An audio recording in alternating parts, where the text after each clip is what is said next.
قد نرى تقلب وجهك في السماء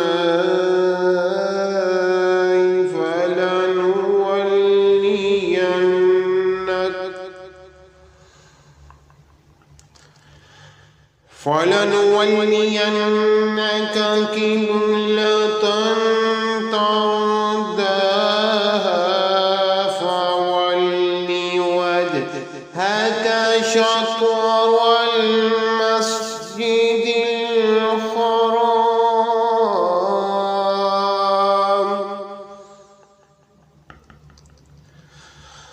وحيث ما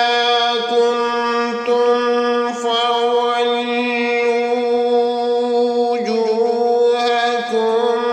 شطره وإن الذين أوتوا الكتاب ليعلمون أنه الحق من ربهم وما الله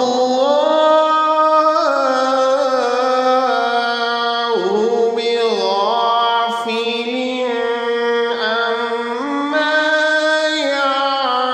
يعملون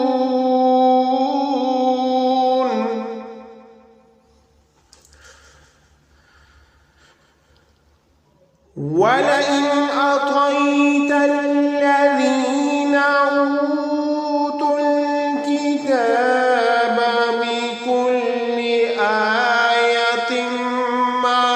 طبعوا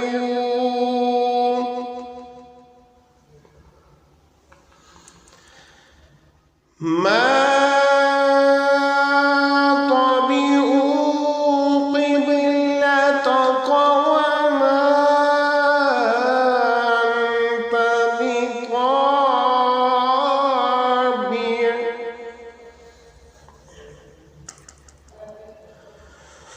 وما أنت بطابع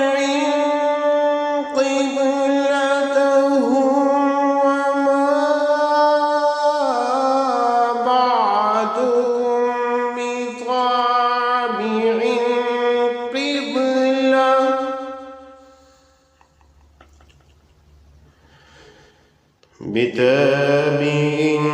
قبلة بعض ولئن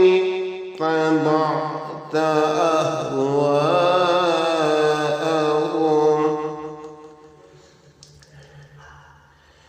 من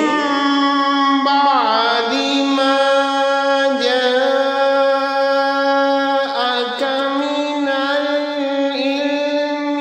إنك إذا لمن الظالمين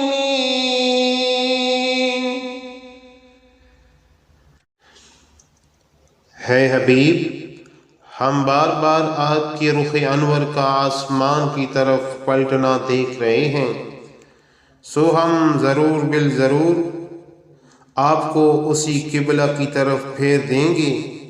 जिस पर आप राज़ी हैं। बस आप अपना रुख अभी मस्जिद हराम की तरफ फेर लीजिए और है मुसलमानों, तुम जहाँ कहीं भी हो बस अपने चेहरे उसी की तरफ फेर लो। और वो लोग जिन्हें किताब दी गई है ज़रूर जानते हैं कि ये तावील किबला का हुक्म उनके रब की तरफ से हक है और अल्लाह ताला उन कामों से बेखबर नहीं जो वो अंजाम दे रहे हैं। और अगर आप अहले किताब के पास हर एक निशानी भी ले आएं तब भी वो आपके किबला की पैरवी नहीं करेंगे और ना आप ही उनके किबला की पैरवी करने वाले हैं। और वो आपस में भी एक दूसरे के किबला की पैरवी नहीं करते। उम्मत की तालीम के लिए फरमाया, और अगर बिलफर्ज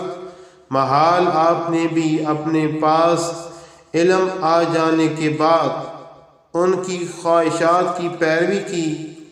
تو بے شک آپ اپنی جان پر زیادتی کرنے والوں میں سے ہو جائیں گے۔